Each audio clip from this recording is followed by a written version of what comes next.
হরে কৃষ্ণ। কেমন আছেন সবাই? আশা করি সবাই ভালো আছেন, ভালো থাকুন, সুস্থ থাকুন। আমি আজকে আপনাদের কাছে বলবো অষ্টবক্র গীতা অধ্যায় 1 পাঠ 4। এইবার আজকে থেকে এখন থেকে পুরো অষ্টবক্র গীতাটা চালু হবে। কি করে শুরু হলো, কোথায় গিয়ে শেষ হবে এবং অষ্টবক্র লাস্টে কি করবে সেটা সম্পূর্ণ আপনাদের আমি দিয়ে যাব।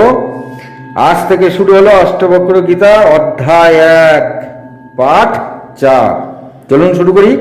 অষ্টবক্র সেই যে রাজা জনকের রাজসভায় বন্দিনকে হারিয়ে পিতাকে নিয়ে বিদায় নিয়েছিলেন, তারপর অষ্টবক্র আর কোনোদিনই জনকের রাজসভায় আসেননি। কিন্তু অষ্টবক্র চলে যাওয়ার পর সেখানে থাকা অনেক জ্ঞানীগুণী তথা রাজা জনকের মনে ছাপ ফেলে গেছিলেন।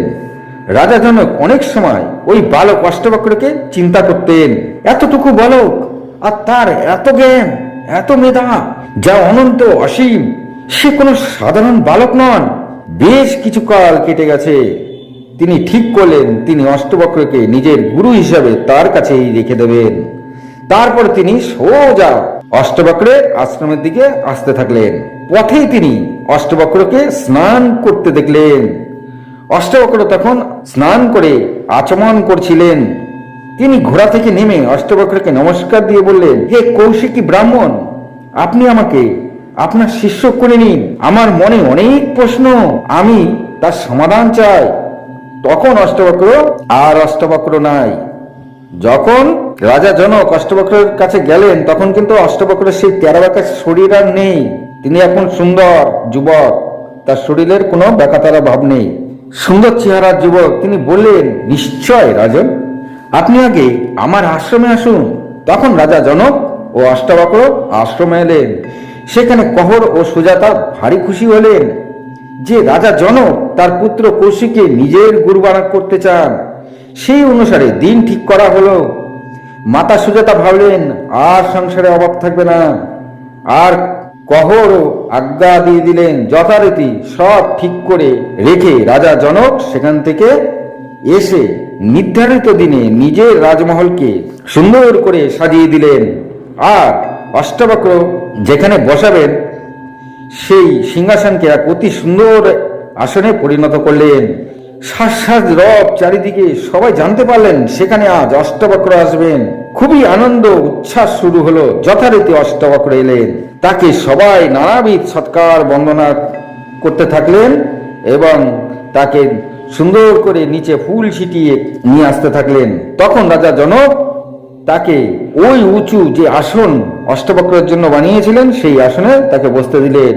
নিজে তার পায়ের তলায় বসলেন। তা দেখে সবাই ভীষণই অবাক হলেন। রাজা জনক অষ্টবক্রের পায়ের তলায় বসে আছেন। অষ্টবক্র এতে কিছুই মনে করলেন না। অষ্টবক্র এই ব্যাপারে কিছুই মনে করলেন না, কিন্তু সবাই আশ্চর্য হয়ে গেছে, রাজা জনক অষ্টবক্রের পায়ের তলায় বসেছে। রাজা জনক তারপরে তার বন্দনা করলেন। এরপরে রাজা জনক অষ্টবক্রের মধ্যে যে কথোপকথন শুরু হয় তাকেই অষ্টবক্র গীতা বলা হয়। হরে কৃষ্ণ। চলুন তারপরে জেনে নিই। জনক জিজ্ঞাসা করলেন, হে প্রভু, জ্ঞান কেমন করে প্রাপ্তি করব? আমার মুক্তি কেমনে হবে? বৈরাগ্য কেমন করে পাবো? আপনি কিবা করে আমাকে বলুন। এখান থেকে শুরু অষ্টবক্র গীতা। রাজা জনকের এই 3 প্রশ্নের উত্তরে অতি আশ্চর্য ও দুর্লভ। রাজা জনক যে 3টি প্রশ্ন করেছিলেন তা অতি আশ্চর্য এবং দুর্লভ। আপনারা খুব মন দিয়ে শুনবেন। এখান থেকে অষ্টবক্র গীতা, যেমন নাম অষ্টবক্র গীতা তেমন এই গীতা কিন্তু তেরাবাঁকা গীতা, বুঝতে অসুবিধা হবে।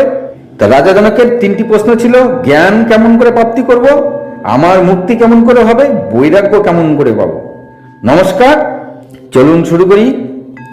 জবাবে অষ্টবক্র বললেন, প্রিয় রাজন, যদি তুমি মুক্তি চাও, বিষয়কে বিষ মনে করে মনের বাইরে বের করে দাও।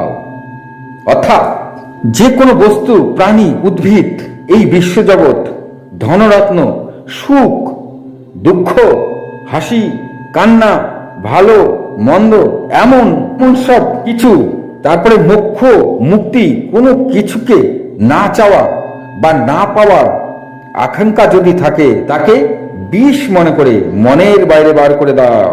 মানে কোনো কিছুর আকাঙ্ক্ষা যদি মনে থাকে তাকে বাইরে বার করে দিতে বলছে বিষ মনে করে। আর ক্ষমা, সরলতা, দয়া, সন্তুষ্ট এবং সত্য যা আছে তাকে অমৃত মনে করে সেবন করো। তুমি না পৃথিবী, না জল, না অগ্নি, না বায়ু, আর না আকাশ। মুক্তি পেতে গেলে তুমি নিজেকে নিজে এই সবের সাক্ষী ও চিৎ মনে করো।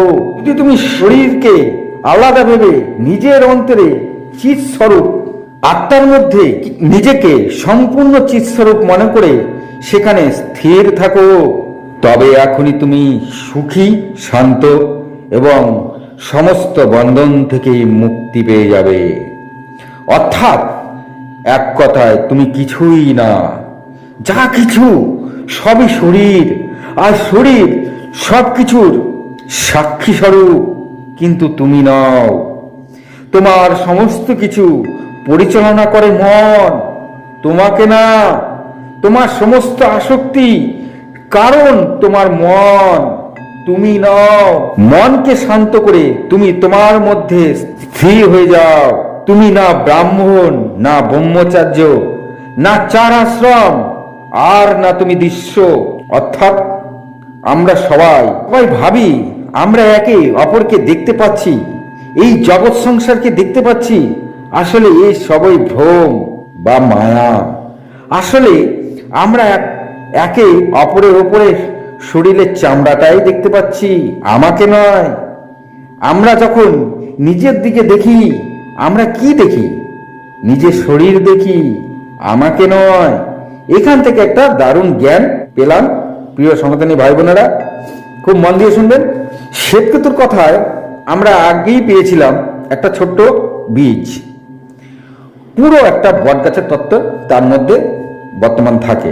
যদিও যদি তা নাই হতো এত বড় বটগাছ হতোই না, কিন্তু আমরা ওই বীজের মধ্যে পুরো বটগাছের তত্ত্বকে দেখতে পেয়েছিলাম, পাইনি, কিন্তু আছে। তেমনি এই মাটিতে যে বীজ রোপণ করা হোক তার স্বাদই আলাদা, কিন্তু মাটি একটাই। তাহলে এই একই মাটিতে বিভিন্ন স্বাদের তত্ত্ব রয়েছে যা আমরা দেখতে পাচ্ছি না। তেমনি আমাদের সূত্রাণু খুবই ছোট, তার মধ্যে আমাদের শরীরের সম্পূর্ণ তত্ত্ব রয়েছে যা আমরা দেখতে পাই না। দুধ থেকে ছানা, আর ছানা থেকে ক্ষীর, ক্ষীর থেকে মাখন থেকে ঘি। এমন বিষয় হলো দুধের পরে ছানা, ক্ষীর, মাখন, ঘি। যদি বলি এই দুধের মধ্যেই ঘিয়ের তত্ত্ব আছে, আপনার বিশ্বাস হবে? হবে না। কারণ তাই কখনো হয় নাকি? এটাই মনে হবে আপনার। কারণ দুধের মধ্যে ঘি কোথায়? দুধের মধ্যে তো কখনো ঘি দেখাই যায় না, কিন্তু তাকে নানা রকম প্রসেসিং এর মাধ্যমে আমরা সেই ঘিকে দেখতে পাই। কিন্তু সেই ঘি আসছে কোথা থেকে? সেই দুধ থেকেই আসছে। এটাই এখানে অষ্টবক্র বলতে চাইছেন। দৃশ্য তো যা দেখা যায় সবই ভ্রম, তত্ত্ব একটাই। তুমি নিজেকে নিজের মধ্যে স্থির করো, তত্ত্ব খুঁজে বার করো। এর মানে একটাই, মানে তুমি কে সেটা আগে জানো। সেটাই জানতে জানতে শেষে যা আসবে, তুমি যাকে খুঁজছো সে তোমার মধ্যেই আছে। বিষয় আসক্তি থেকে বিমুখ হয়ে যাও, তাহলে দুধের মধ্যে ঘিও খুঁজে পাওয়া যাবে। আসলে দুধের মধ্যে ঘি আছে সেটা আমরা দেখতে পাই না, কিন্তু নানা রকম প্রসেসিং এর মাধ্যমে সেই ঘি আমরা পেয়ে থাকি। অষ্টাবক্র মুনি সেটাই এখানে বললেন যে নিজেকে নিজে কে তা জানো, তার জন্য নিজের মধ্যে নিজেকে স্থির করো, এবং শেষে তুমি যা খুঁজছো তুমি কে সেটা তুমি পেয়ে যাবে।